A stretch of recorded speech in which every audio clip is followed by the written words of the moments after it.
श्रद्धेय महानुभावों, हम लोग गणित की दुनिया में शब्दों पर विचार करने के क्रम में सांख्यिकी के शब्दों पर विचार कर रहे थे और उस विचार के अंदर बात आई थी कि हम यदि माध्य, माध्यक या बहुलक की ओर बढ़ना चाहते हैं तो सबसे पहले हमें आंकड़ा लेना पड़ता है और आंकड़ा को डाटा कहते हैं या दत्त सामग्री कहते हैं, यानी कि समानों का संग्रह।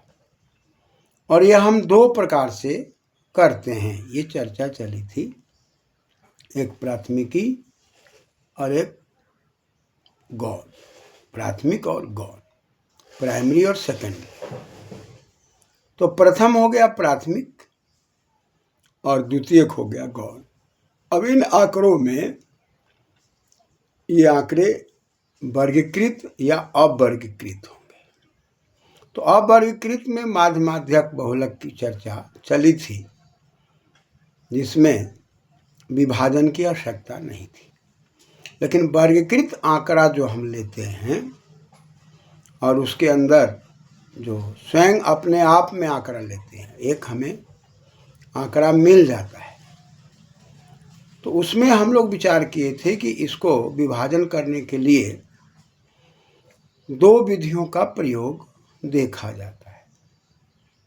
इन दो विधियों के प्रयोग में एक अपवर्ती विधि है, जिसको अपवर्जी भी कहते हैं, और दूसरा समावेशी है।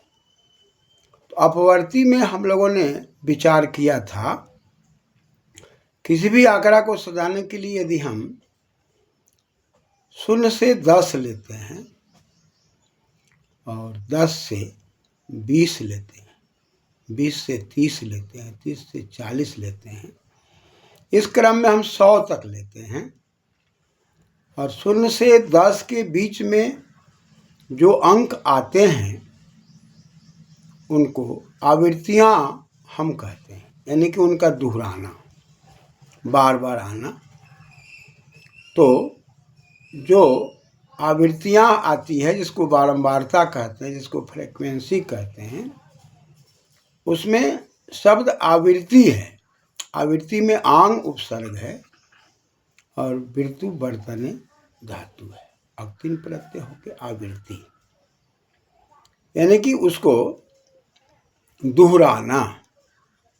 जैसे वृत्त होता है और वृत्ताकार पथ में जहाँ से चले थे वहीं आ जाना है, ठीक उसी प्रकार से 0 से 10 के बीच में जो अंक दिखाई पड़ते हैं, बार बार आते हैं, उन सारे अंकों को गिन करके और लिखना आवृत्ति कहलाती है। तो वो एक बार है कि 2 बार है कि 3 बार है। तो ऐसी परिस्थिति में 0 से लेकर 10 में यदि 0 को हम निम्न कहते हैं और 10 को उच्च कहते हैं, यानी कि 0 से 10 के बीच में सबसे बड़ी संख्या और छोटी संख्या, तो बड़ी संख्या का हम अपवर्जन कर देते हैं, उसको हटा देते हैं, तब 0 से 9 तक की गिनती होती है। तो चूंकि उच्च सीमा को हमने हटाया, इसलिए इसका नाम हो गया अपवर्ती, अपवर्जी, अपवर्तते, अपवर्ती, जिसको हम एक्सक्लूसिव मेथड कहते हैं। तो वहाँ पर 0 से 9 तक ही हम गिनते हैं तो 10 पूरा हो जाता है। अतः वर्ग अंतराल को हम कहते हैं कि भाई इसका जो क्लास इंटरवल है वो 10 है, जिसमें 10 को हम नहीं गिनते हैं, 0 से 9 में ही 10 पूरा हो जाता है। लेकिन समावेशी विधि में जब हम विचार करते हैं, मान लीजिए कि हम समावेशी विधि में विचार करते हैं, तो उसके अंदर हम यदि 0 से 9 लेते हैं तो 9 के बाद पुनः 9 नहीं लेते, 10 लेते हैं और 10 से हम 19 लेते हैं, इसी क्रम में फिर 19 न लेकर के हम 20 लेते हैं, 20 से 29 लेते हैं, पुनः 29 न लेकर के हम 30 लेते हैं, 30 से 39 लेते हैं, पुनः 39 न लेकर के हम 40 से 49 लेते हैं, 49 न लेकर 50 से 59 लेते हैं, 60 से हम 69 लेते हैं, 70 से पुनः हम 79 लेते हैं, 80 से 89 और पुनः 90 से 99 लेते हैं। उसमें और इसमें अंतर यही दिखाई दे रहा है कि हम 0 से 10 लिए, 10 को पुनः काउंट कर लिए, 10 से 20, 20 से 30। लेकिन इसमें 0 से यदि हम 9 लेकर के वर्ग अंतराल 10 बनाना चाहते हैं तो इसमें अब हम 10 न लेकर के 9 ही लिखते हैं और अंतर हो जाता है। क्या अंतर हो जाता है कि अब 0 से लेकर 9 के बीच में जो हमारे पास अंक आए हैं उन तमाम अंकों को तो लिखते ही हैं, साथ ही साथ 0 यदि आता है तो 0 को भी लिखते हैं, और 3, 4, 5, 6 आता है तो उसको भी हम गिनती कर लेते हैं, और 9 को भी गिनती कर लेते हैं। यदि हम कल्पना करते हैं कि 0 से 9 के बीच में हमको 9 भी आया है, 3 भी आया है, 4 भी आया है, तो हम इन सब को गिनती कर लेते हैं। लेकिन अपवर्जी में चूंकि वहाँ 10 रहता है तो 10 वाला का गिनती हम नहीं करते। इसमें निम्न सीमा और उच्च सीमा दोनों को हम गिनती कर लेते हैं। मान लीजिए कि 0 1 हो गया, फिर उसके बाद 1 2 3 4 5 6 7 8 9, ये हमको 10 पूरा हो जाता है। तो यहाँ पर 9 उच्च सीमा है और 0 जो है वो निम्न सीमा है।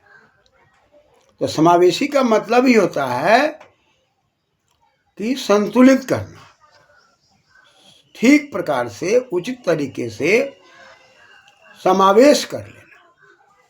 तो निम्न सीमा को भी समावेश कर लेना और उस सीमा को भी समावेश कर लेना।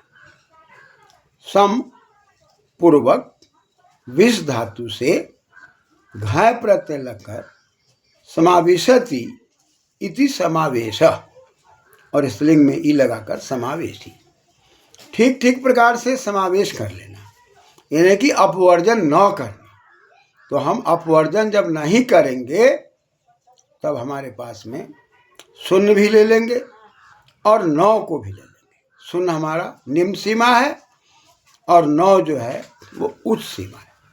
तो निम्न सीमा और उच्च सीमा दोनों के अंतर्गत जितने भी अंक हैं उनको हम गिनती में ले लेते हैं, 3 हो 4 हो 5 हो जो भी हो।